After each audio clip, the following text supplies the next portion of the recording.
নমস্কার বন্ধুরা, আজ আমাদের পথের দেবতার আরও একটি গল্প নিয়ে আমরা বসবো। আজকের গল্প বায়ুলোক। এখানে আমাদের কথক বগুড়া স্টেশনে নেমে তিনি কৃষ্ণনগরের দিকে যাচ্ছেন। বর্ষাকাল, সে সময় বৃষ্টি হচ্ছে না, যদিও দুপুরবেলা গাছ থেকে যে বৃষ্টির জল সেগুলো টুকটুক করে পড়ছে। চারিদিকে মেঘ রয়েছে, মেঘলা আকাশ রয়েছে। দুপুরবেলা একা একা হেঁটে চলেছেন এই পথ দিয়ে এবং গ্রামের পর গ্রাম পার হয়ে চলেছেন। একটা সামনে একটা নদী, ছোট নদী মতো বাঁধলো, সেখানে তার উপর একটি সাঁকো রয়েছে। সেই সাঁকোয় দেখলেন একজন বসে আছে। সেখানে পৌঁছালেই সেই লোকটি বলল, বাবু আপনার কাছে একটি দেশলাই হবে, দেশলাই কাঠি হবে। এবং তারপর বলল, বাবু একটু তামাক খাবেন, একটু তামাক সাজবো, আপনি খাবেন। কথক এরকম একটি উটকো লোক, অপরিচিত, তার কাছে কেনই বা খাবেন? কিন্তু তার সঙ্গে কথা বলে মনে হলো যে তামাক খাওয়াতে পারলেই যেন এর খুব আনন্দ। অন্যকে খুশি করতে পারলে, অন্যকে তৃপ্ত করতে পারলে যেন সে নিজেই তৃপ্ত হয়, এরকম এরকম এই ধরনের মানুষ সে। যাই হোক, তারপর তারা ওখানে বলল যে হ্যাঁ ঠিক আছে, তামাক সাজো, এবং তামাক টামাক খেলো। এবং তারপর আরও দেখলো, ভালো করে দেখতে লাগলো যে এর বয়স 30-এর কাছে হবে। মুখে একটু কাঁচা, চেহারার মধ্যে একটু কাঁচা ভাব রয়েছে, খাঁকি শাঁট পড়ে আছে। এবং সঙ্গে রয়েছে ছাতি এবং একটি বোঁচকা। চোখ দুটির মধ্যে একটা শান্ত নিরীহ ভাব রয়েছে, দেখে তার প্রতি কোনো সন্দেহ হয় না। বিভূতিভূষণ যে সময়ের কথা বলেন, এই যে বগুড়া থেকে কৃষ্ণনগর এই পথগুলো আমরা আমরা গাড়িতে গিয়েছি। কখন গিয়েছি? 2020 সালে গিয়েছি আমি এই বগুড়া থেকে কৃষ্ণনগর এই পথটি। এই পথ 1930-32 সালে এইসব পথে খুব ডাকাতের উপদ্রব ছিল। নির্জন, এখানে সামান্য পয়সার জন্য কিন্তু মেরে ফেলা হতো। ঠগীদের উৎপাত ছিল খুব তারও আগে। আমরা আমাদের ছোটবেলাতেও দেখেছি, নাম বলবো না এই সময় এই মুহূর্তে, আশেপাশের 8-10 কিলোমিটারের মধ্যে যে আশেপাশে কিছু অঞ্চল আছে, সেখানেও একটু সন্ধে হলে সেসব জায়গাতে যাওয়া যেত না, সামান্য ওইসব জন্য ডাকাতি হতো। তাহলে সেই যুগে কি ছিল? তো এরকম একটি লোককে ভয় পাওয়া খুব স্বাভাবিক ছিল। কথকের মনে যে ভয় হচ্ছে না তা নয়, ভয় হচ্ছে। সেরকম কথা যদিও লেখা নেই এখানে। যাই হোক, দুজনে একসঙ্গে এবার হাঁটতে লাগলেন, লোক পেয়ে গেলেন।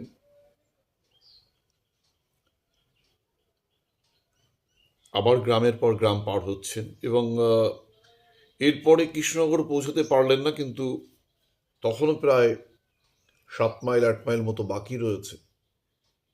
সন্ধে নেমে গেছে। তখন দুর্ভিক্ষর সময় এবং চারিদিকে খবর উঠছে যে সামান্য পয়সার জন্য এই পথিকেরা খুন হয়ে যাচ্ছে। সেজন্য ওরা একটা মুদির দোকানে আশ্রয় নিল এবং আরও জানতে পারলো যে এই লোকটি, যার বয়স 30, এই আগন্তুক, এই সহযাত্রী, এর একজন ব্রাহ্মণ। তো ওখানে আশ্রয় নিল এবং আশ্রয় নেওয়ার পর দেখা যাচ্ছে যে কোনো কাজই আমাদের কথককে করতে দিচ্ছে না, নিজেই করছে। সে রান্নার কাজ করছে এবং খুব সুন্দর রান্না করলো, এত সুন্দর রান্না করলো যেন আহ, মানে এত তৃপ্ত হলেন আমাদের কথক। শেষে জিজ্ঞেস করলেন যে তুমি তুমি রান্না করো না কেন? তুমি তো রান্না করতে পারো, যে কোনো বড় লোকের বাড়ি তুমি রান্না করতে পারো, এত সুন্দর রান্না করো। আমাদের গল্পের প্রায় অনেকটাই অর্ধেকের কাছাকাছি প্রায় চলে এসেছে।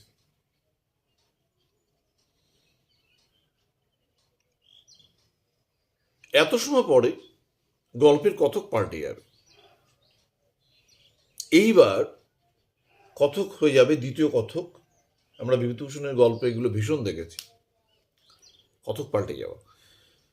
এইবার কথক হয়ে যাবে সে নিজেই, অর্থাৎ এই 30 বছরের ছেলেটি, যুবকটি। সে তখন বলবে, হ্যাঁ আমি যে কাজ নিইনি তা নয়, কিন্তু আমি আর কোনো কাজ টাজ করবো না,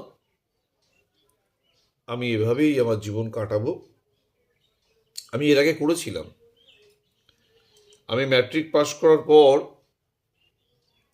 আরও পড়াশুনো করতে চেয়েছিলাম, কিন্তু আর্থিক কারণে হয়নি।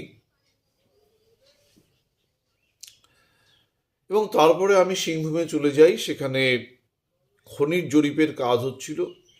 তো সেইখানে ওভারসিয়ার ছিলেন, ওভারসিয়ার মানে ওই তত্ত্বাবধায়ক বা পরিদর্শক, তার রাঁধুনি হিসেবে তিনি থাকলেন। তার একটি চাকর ছিল, কিন্তু আমি যাওয়ার পর সেই চাকরটিকে ছাড়িয়ে দেয়।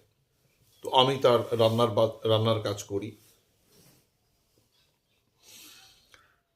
এবং সে রান্নায় সে মুগ্ধ ছিল। তাকে খুশি করার জন্য 4 মাইল 5 মাইল দূর দূর থেকে, আদিবাসী গ্রাম থেকে সে চিংড়ি নিয়ে আসতো। সেখানে খবর পেত যে সেখানে একটা নদী আছে, মুংলি নদী, পাহাড়ি নদী, সেখানে বাঁধ দিয়ে গ্রামবাসীরা সেখানে চিংড়ি ধরে। সেখান থেকে চিংড়ি এনে 7 মাইল দূরে চিংড়ি এনে সেই চিংড়ি রেঁধে খাওয়ায়, কিন্তু কখনো বলে না যে কিভাবে তাকে কি কষ্ট করে এনে দিচ্ছে।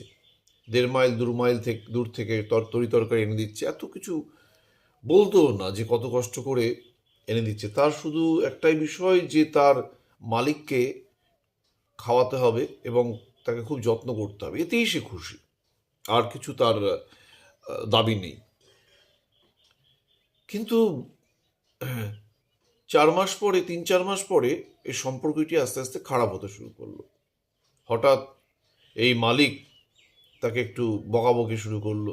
তো এমন একদিন হলো যে তাকে মারধরও করলো, তাকে চড়চাপাটিও করলো। সেটি বর্ষাকাল, তো আলু নিয়ে এসছে, আলুতে কল বেরিয়ে গেছে। তো ওকে বললো যে আলুতে কল বেরিয়ে গেছে, বালির মধ্যে রাখতে পারো না? তখন ও বললো, বর্ষাকাল তো বাবু, সেই জন্য কল বেরিয়ে গেছে। তখন ওকে ধরে মারধর করে, মুখের উপর তর্ক। এইটা কিন্তু অনেকে দেখে ফেলে, এবং তাকে ভাঙানোর চেষ্টা অনেকেই করছিল। সেখানে মূলত হেড কানুনগো ছিল। কানুনগো মানে জানেন, যে জমি জরিপের যে বা রাজস্ব বিষয়ে সব থেকে যে প্রধান ব্যক্তি, কর্মকর্তা, তিনি হচ্ছেন কানুনগো। তো এখানে হেড কানুনগো, তার মানে আরও কানুনগো ছিল। তিনি অনেকদিন ধরে তার রাঁধুনি হিসেবে তাকে রাখতে চাইছিল, লোক পাঠাচ্ছিল সকাল বিকেল। মার খাওয়ার পরে তো লোকের পরিমাণ বেড়ে গেল, 3-4 জন করে পাঠাচ্ছে, কখনো আর্দালি পাঠাচ্ছে, কখনো উড়ে চাকরকে পাঠাচ্ছে, কিন্তু সে রাজি হচ্ছে না। সে কিছুতেই রাজি হচ্ছে না। সে তার মালিককে ভালোবাসে। সে ভাবছে যে তার মালিকের প্রতি করুণা আরও বেড়ে গেল, যে চলে গেলে, লোকটা ভুল করে আমাকে মেরেছে, চলে গেলে তাকে কে খাওয়াবে। সে তাকে ছেড়ে যেতে চাইল না, তো বলছে যে না, তুমি তো ওখানে 7 টাকা পাও, আমরা 20 টাকা দেবো, আমাদের মালিক 20 টাকা দেবে মাসে রান্না করলে। ও 7 টাকা পেতো, এখানে 20 টাকা দেওয়া হবে। তবুও সে যাচ্ছে না, আরও অনেক উপহার দেওয়া হবে, যাচ্ছে না। সকাল বিকেল বিরক্ত করে, শেষমেশ লোকজন বলছে যে একদিন কানুনগো নিজে ঘোড়ায় করে আসছিলেন। তো তিনি এসে তার সামনে দাঁড়ালেন, বললেন, চলো আমার কাছে চলো, তোমাকে মারধর করে। কেন মারধর করলো? তা বলছে, বাবু আসলে আমি ওনার একটা সোনার বোতাম পড়ে গেছিল, সেটা আমি আমার বাক্সে রেখে দিয়েছিলাম, ভেবেছিলাম পরে দেব, কিন্তু দিতে পারিনি। একদিন খোঁজ হয়, তো আমি ছিলাম না, তখন আমার ওই বাক্স প্যাটটা খুলে হঠাৎ আমার ওটা খুঁজে পায় এবং এর ফলে আমাকে চোর ভাবে এবং আমাকে মারধর করে, কিন্তু আমি চুরি করিনি। কিন্তু একটা মিথ্যে কথা বলে যাতে বিরক্ত না করে। এই কথা বলার পর হেড কানুনগো আর সেখানে বেশি দাঁড়ান না, তো এটা ওটা করে হ্যাঁ করে চলে যান। কে চোরকে রাখে বাড়িতে? আসলে এই উপায়টিই খুঁজছিল, যাতে বিরক্ত না করে, নিজের নামেই বদনাম করে দিল সে, এবং চারিদিকে ছড়িয়ে পড়লো যে আসলে চুরি করার জন্য সে মার খেয়েছে। এবং এই কথা আমাদের ওভারসিয়ারের কানেও গেল। সে খুব দুঃখ পেল। সে বলল যে তুমি এরকম বললে কেন? তখনও সত্য ঘটনা বলল যে আসলে আমি এই জন্য বলেছি, না হলে সারাদিন ধরে এরা আমাকে আপনার কাছ থেকে ভাঙিয়ে নিতে চায়। তখন বলল যে না দেখো, তোমাকে আমার পক্ষে রাখা সম্ভব না। এরকম একজন মানুষ, এরকম একজন মানুষ, মহান মানুষ, তাকে আমি রাঁধুনি কাজে রাখবো? আমার পাপ বেড়ে যাবে, রাখা ঠিক হবে না। তুমি চলে যাও, তোমাকে রাখা ঠিক হবে না। তো শেষমেশ ওকে আর রাখেনি। ওকে 50 টাকা দিয়ে দেয়, সঙ্গে ঘড়ির চেনও দিয়ে দেয়, এবং ওকে বিদায় দেয়, এবং সেই নিয়ে চলে আসে। তারপরে আর কোথাও কোনো কাজ করেনি। এবং শেষে সে দেখায়, দেখুন এই যে আমার ঘড়ি, এই চেন, আমি আর কোনোদিন কাজ করিনি। এবং এই যে ঘুরে বেড়ানো রোগটা, এটাকে ও বলছে যে এটা আমার বায়ু রোগ, বাতাস খেয়ে বেড়ানো রোগ, ঘুরে ঘুরে বেড়ানো। এবং তার সঙ্গে ছাতা রয়েছে, একটা প্যাটরা রয়েছে, এবং ঘুরে ঘুরে বেড়াচ্ছে উদ্দেশ্যহীনভাবে। আমাদের গল্প এখানে শেষ হয়ে যায়। এই গল্পের মধ্যে অনেক আমরা একটা ছবি পাই সেই যুগের, 1930-1920 সালের ছবি। দুর্ভিক্ষর কথা পাই, সেই সময়ের যে পথ ঘাটের কথা পাই, সেই সময় পথের যে বিপদ, সেই বিপদের কথা পাই, সেই সময় যে মানুষের পেশা, এবং এই যে খনির কাজে এরা জরিপ করছিল সেটা পাই। অর্থাৎ এই বিহার, ঝাড়খণ্ডের যে কয়লা খনির কাজ, নিশ্চয়ই এইসবই জন্য জরিপ হচ্ছিল, সেসব বলেনি, সেই সময় পাই। এবং বিভূতিভূষণের যে গল্প লেখার যে কৌশল, যে এক কথক থেকে আর এক কথক দিয়ে দেওয়া, এবং এত আন্তরিকভাবে বিভূতিভূষণের গল্প পড়লে মনে হয় যেন যে গল্প লেখা খুব সহজ, কিন্তু এভাবে লেখা খুব কঠিন ব্যাপার। সহজভাবে লেখা খুব কঠিন ব্যাপার। আর আন্তরিকভাবে কথা বলা, আন্তরিকভাবে লেখা, আন্তরিক সুরে লেখা, এও খুব খুব কঠিন ব্যাপার, খুবই কঠিন হয়ে যায়। এই হচ্ছে গল্প। এবং এই গল্পের মধ্যে না আছে কোনো চমক, না নামের চমক, না গল্পের মধ্যে যে গল্পীয় যে কাঠামো থাকে, টানটান উত্তেজনা, পুরো বুনট, চমৎকার বুনট থাকে, শেষ হইল না শেষ বলেও যে ব্যাপার থাকে, সে তেমনও কিছু নেই। বিভূতিভূষণের গল্প যেন বিভূতিভূষণের মতো, যেন এই ধরনের গল্প আমরা এর আগে যে আমাদের গল্পময় ভারতে যেন আমরা শুনেছি, পড়েছি, দেখেছি, বা চিরায়ত যে গল্প বলা একে অপরকে বলছে, বৈঠকি গল্প, সেগুলোকেই যেন তিনি লিখছেন। এবং বিভূতিভূষণকে দেখে মনে হয় যে কোনো বিষয় নিয়েই তিনি লিখতে পারেন, এমন ক্ষমতা তার ছিল। ঈশ্বর তাকে এমন ক্ষমতা দিয়েছিল, যে কোনো বিষয় নিয়ে তিনি লিখতে পারেন। এই গল্প যে এই লোকটি ঠগত হতে পারে, এই লোকটি কথককে মিথ্যে কথা বলতে পারে, কিন্তু সে যা বলছে তা তার কাছে তাকে অবাক করছে, যে এত সৎ মানুষ, এত সেটাকেই সে লিখে দিচ্ছে। হতেও পারে, আবার নাও হতে পারে, তাকে মিথ্যে বলতে পারে। এটা আমাদের পাঠকদের বিচার করতে হবে, যে যেতে যেতে পথে যার সঙ্গে দেখা হলো, এ কেমন ব্যক্তি? এরকম ব্যক্তিকে তো আমাদের পথে ঘাটে আমাদের বর্তমান যে সময় এবং পুরনো যে সময়, সে পুরনো সময়ও তো আমরা দেখেছি যে বিভূতিভূষণের গল্পই রয়েছে বামা, সেখানে আদর করে ডেকে এনে খুন করছে। অর্থাৎ এই হত্যা ব্যবসা এ ছিল এবং থাকবে, বর্তমানেও আছে।